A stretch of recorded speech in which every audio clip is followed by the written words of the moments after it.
G'day everyone, how's it going?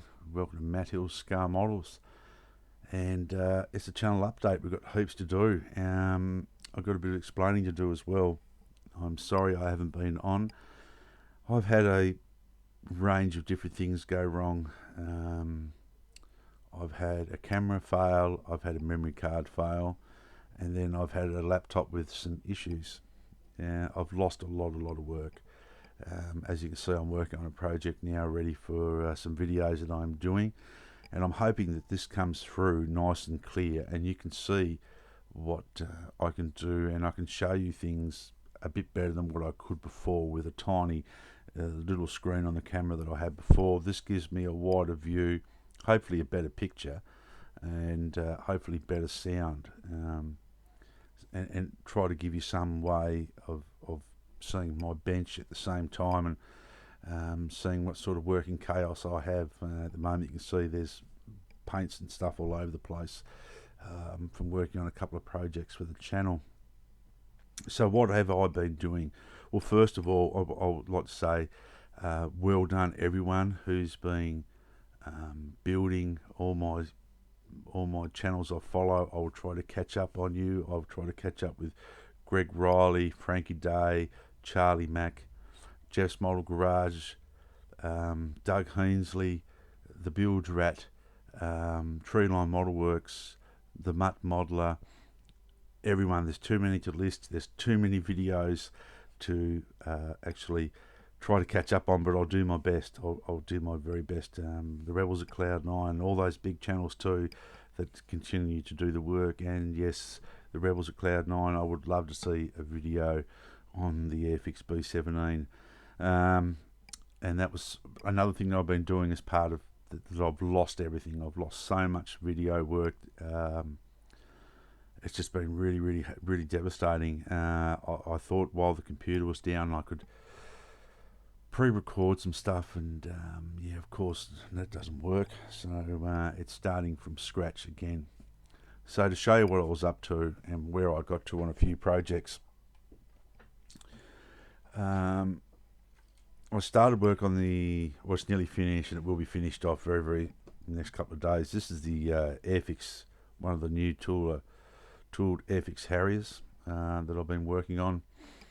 Really nice kit. One of the things that was really hard for me to do is the wheels are very poorly moulded, but I've been slow to getting there.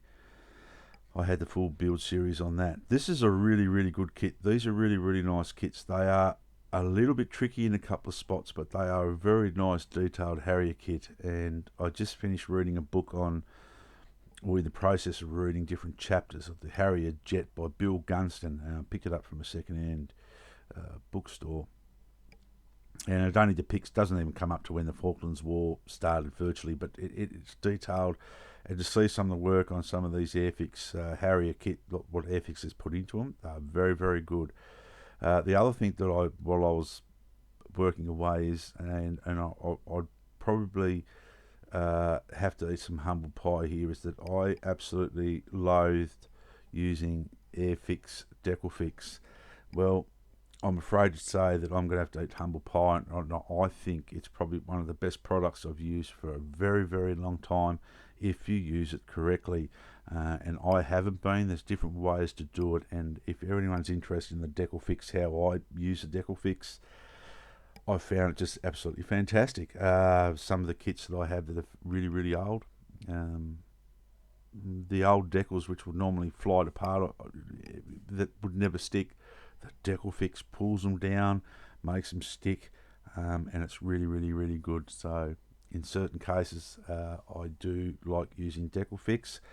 I swore that I wouldn't never use it again, but I was wrong, and I'll have to admit this, that I was wrong. So the second thing I did a video on, and I haven't done much more to it because the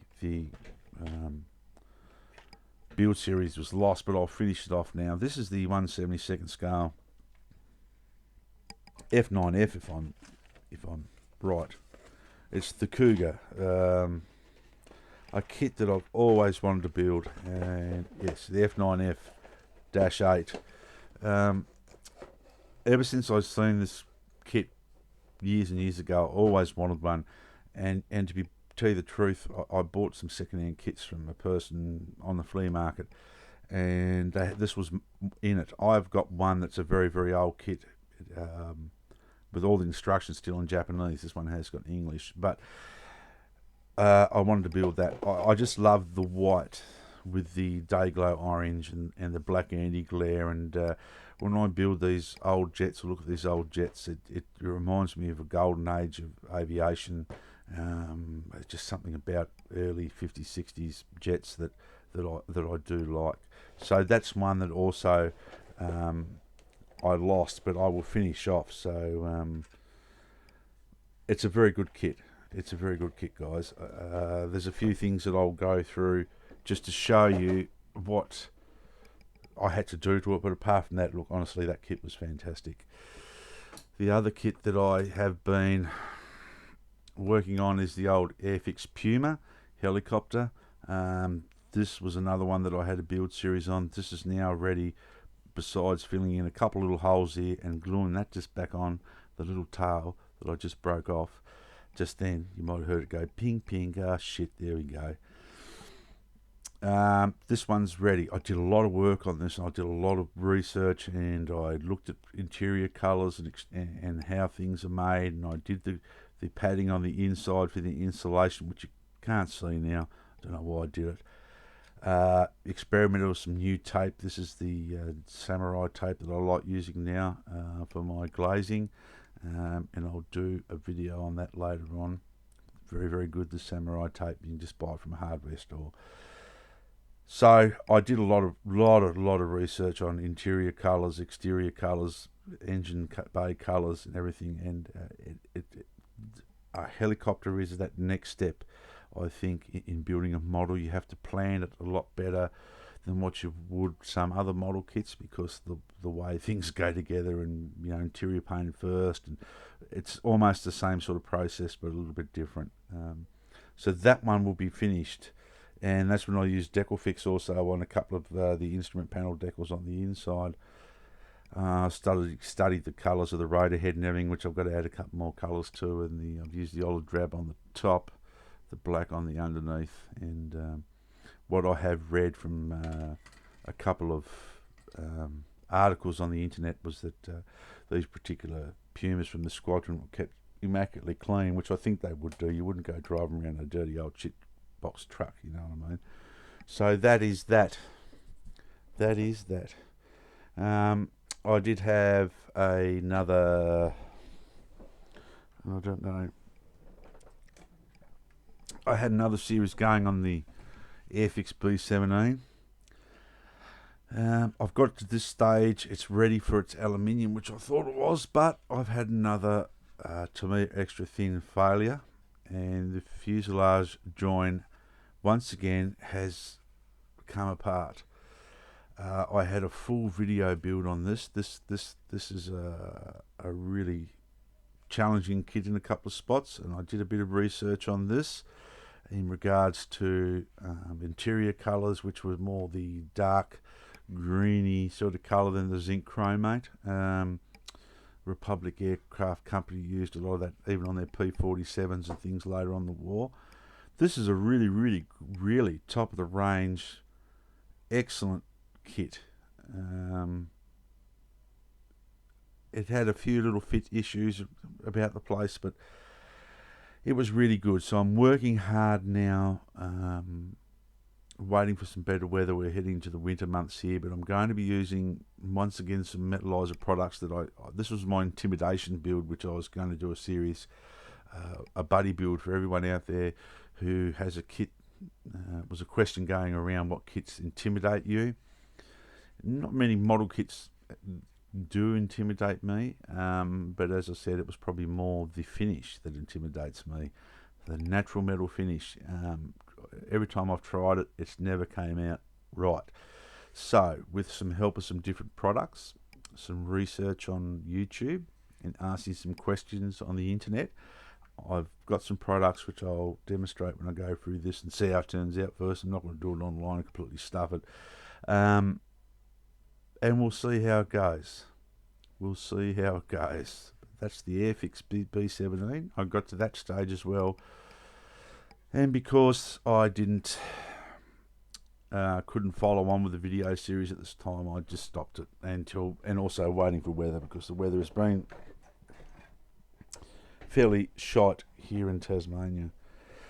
I have got another aircraft, but I'll show that to you another time that I've been working on. So that's where we're at. I hope, excuse me again, I hope everyone excuses me for being so long, and I hope you guys are all safe and well as normal. As I said before, I'm rambling on now, but hopefully if this works out well, then I can continue on, because I've simplified things down.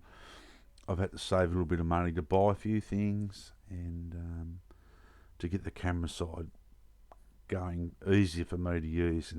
And at this stage, I'm rushing through some 1/72nd scale smaller aircraft that I want to build before my hands get to the point where I'm not going to be able to do them, because I have got some 1/72nd scale aircraft I want to build. One of them I'll probably do for Mutt Modeller's 48-hour build if I can.